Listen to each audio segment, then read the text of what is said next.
Kylie, December 31st, 2019, and for this case connection, I decided to respond to cases 3 and 4. So to briefly summarize case 3, we have a mother who brings her 5-year-old son to the doctor's office and reports 3 key symptoms that her son is experiencing. 1, her son is always tired. 2, her son is always thirsty. And 3, her son is frequently urinating. And so the doctor then performs a glucose loading test, and we see from these results that the patient's blood insulin levels are significantly lower than that of the control when glucose is administered and before glucose is administered.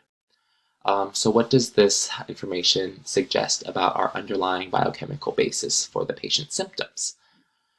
Well, we need to really think about what the role insulin plays in human metabolism.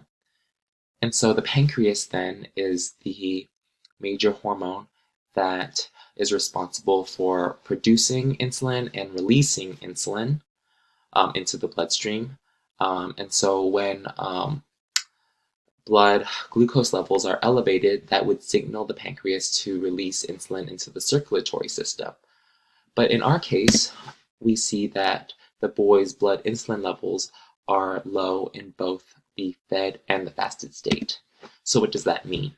Well, when we take in carbohydrates, when we ingest carbohydrates, it gets metabolized to glucose, which would then trigger a rise in blood glucose. And this rise in blood glucose would then signal to the pancreas to release insulin into the bloodstream.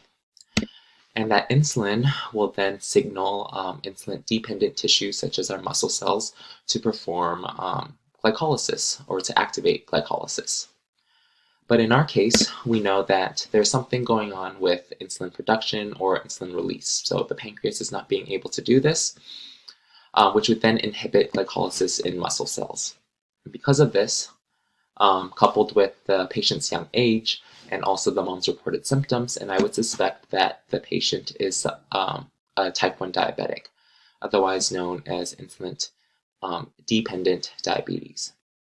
All right, with the second question, what would you predict the patient's fasted blood glucose levels are given his current condition?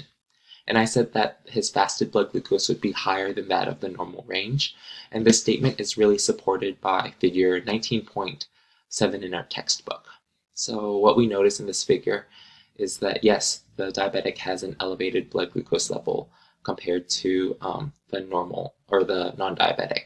But what's more interesting here is the length of time that it takes for blood glucose to return back to baseline values.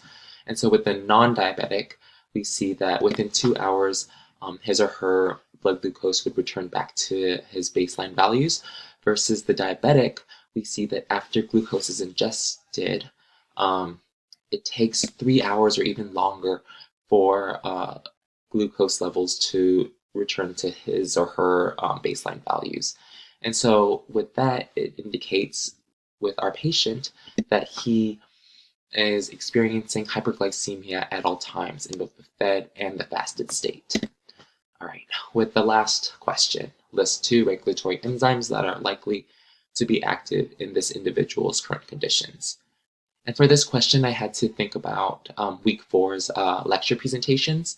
And with week 4, we talked a lot about insulin-dependent versus independent tissues. And so we know that skeletal muscle and adipose tissues require insulin for glucose uptake, whereas the brain, red blood cells, and the liver are insulin-independent tissues. We also know that insulin signals the body to break down glucose for energy, and that glucagon and epinephrine are hormones that counter the regulatory effects of insulin. So given what we know, I would expect that the insulin-dependent cells, such as the muscle cells, are starved of energy. So they would use an alternative pathway for energy. And I would also assume that due to the low insulin levels, that maybe glucagon to insulin ratios would be higher than normal, which makes me think that pyruvate carboxylase and phosphoenolpyruvate carboxykinase are the 2 regulatory enzymes that are active for gluconeogenesis to happen. And in this case, the mitochondrial pyruvate gets converted into cytosolic phosphatidylpyruvate, and then this metabolite would undergo several other regulatory steps in order to convert into glucose, and that glucose would then be released into the bloodstream via the liver. I'd also want to quickly mention that I also thought that hexokinase played a key role, especially with insulin-independent tissues such as our brain and our red blood cells, because they don't need insulin to uptake glucose. All right, moving on to case 4. We have a 2-month female, and she gets jittery after being breastfed, and the mom is saying that she hasn't given her baby anything except for breast milk since birth. Some of the symptoms include hepatomegaly, hypoglycemia, and under her fasted state, she can't maintain normal blood glucose levels. So with this, we're given 4 conditions and asked what's the most likely diagnosis, and I immediately eliminated the first 2 choices.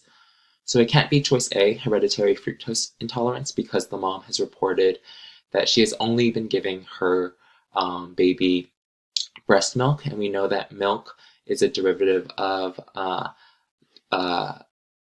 glucose and galactose, and since fructose has never been introduced into this baby's diet, I'm going to eliminate that choice.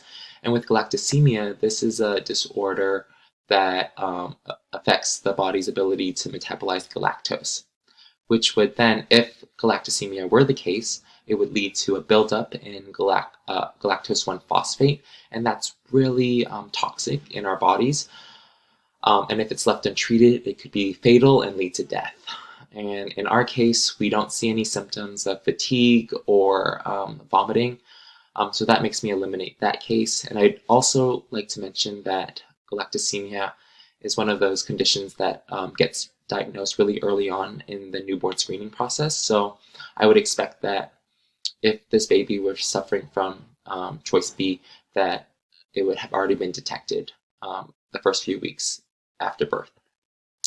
That leaves us with the last 2 choices, and I said that glucose 6-phosphate dehydrogenase deficiency was not the correct, mainly because a G6PD deficiency would mean that, G6PD is that regulatory enzyme that's associated with the pentose phosphate pathway, and so a deficiency with this regulatory enzyme would result in red blood cell hemolysis, and nowhere in this case study does it mention red blood cells. And I would also assume that hemolysis would mean that the oxygen carrying capacity of all body tissues would be diminished, and fatigue is not one of those symptoms that gets reported, which makes me eliminate the last choice. That leaves C as the most likely diagnosis. And so with glycogen storage disease, this is a metabolic disorder that affects the body's ability to synthesize glycogen and also break down glycogen. And so hepatomegaly, hypoglycemia, lactic acid buildup, these are all common symptoms that are found with this disorder, and that's the symptoms that the baby is experiencing. And so when epinephrine is administered, we would expect that epinephrine would activate glycogenolysis and gluconeogenesis. But we see that there is an increase in blood lactate, which signals that glyconeogenesis, so this breakdown of glycogen for glucose, is not happening in the body, and instead gluconeogenic pathway is the primary pathway used to convert metabolites or substrates into glucose, and that's indicative of the lactate. And then finally, the abnormal fasted blood glucose levels. So this jittery spells and the hypoglycemia are common symptoms, but I would suspect that because the body cannot properly synthesize glycogen, we see a very energetic baby once the baby gets fed. And then this inability to synthesize glycogen for storage would lead to a hypoglycemic child, the baby experiencing hypoglycemia. And for that reason, I would say that choice C is the most likely diagnosis. All right, here are my references, and this concludes my presentation. Thank you for listening.